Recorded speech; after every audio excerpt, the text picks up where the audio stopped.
Армысыздар, неге каналын тамашалаушы жандар, каналға қош келдіңіздер. Сіздер бүгін Ұлжан апаның фантастикалық хикаяға толы әңгімелерінің бірінің куәсі боласыздар. Ендеше бастайық. Ал сіздер видеоның астындағы оң жағында орналасқан подписация батырмасын басып қоюды ұмытпаңыздар. Ұлжан апа біздің үйге жиі келетін және бір келгенінде әдеттегідей кешкі астан соң салынған төсегіне демалмақ болды. Бірақ біздер балалар кештің батуын асыға күтіп отырғандықтан ол кісінің ұйқыға кеткенін қаламадық. Себебі біз қызықты әңгіме айтып береді деп отырған жоқпыз ба? Әйтеуір қылқылдап жатып, жанындағы төсекке жантая жатып алып, 2-3 бауырымен бірге ол кісінің әңгімесіне құлақ салдық. Ұлжан апа бізге: "Әй жүгірмектер-ай, қоймадыңдар ғой, сендер де ертегі айтқыш әжелерің тапқан екенсіңдер.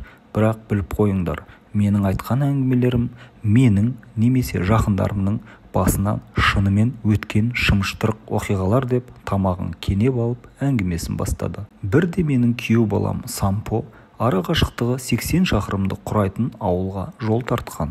Кешкісін барған ол түнде сонда тойда болып, түннің бір уағында өзінің ауылына қайтпақ болып жолға шығады.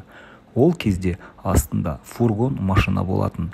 Бір уақытта оң жағындағы кірпіші ағараңдаған бейітті байқап: жарты жолға да келіп қалыппын ғой" деп әруақтарға бет сипап өтіп бара жатқаны сол екен.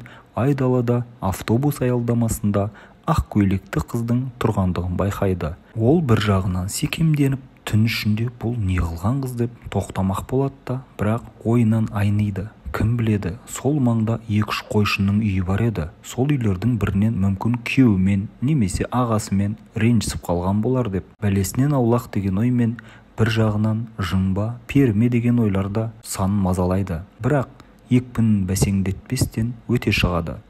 Айнадан қарағанда ақ көйлекті қыздың әлі тұрғандығын байқайды. Бұл басын шайқап, одан әрі кете береді.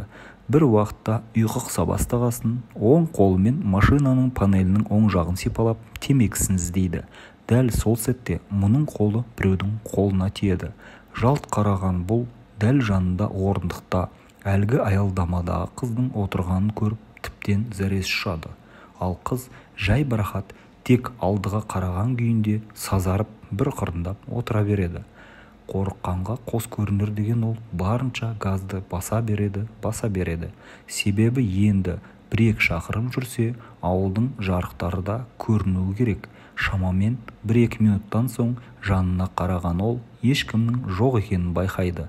Сонда да жылдамдықты бәсеңдетпестен үйіне жан ұшыра келіп, болған жайтты әйеліне айтады. Жұбайы да оны зорға басып, суық су беріп, ертесіне 7 нан құдайы таратыпты деп әңгімесін аяқтады Ұлжан апа. Сондықтан балалар, түнде 1-жарым жүргенде әрдайым бісміллә деп жүруді ұмытпаңдар деп қосып қойды.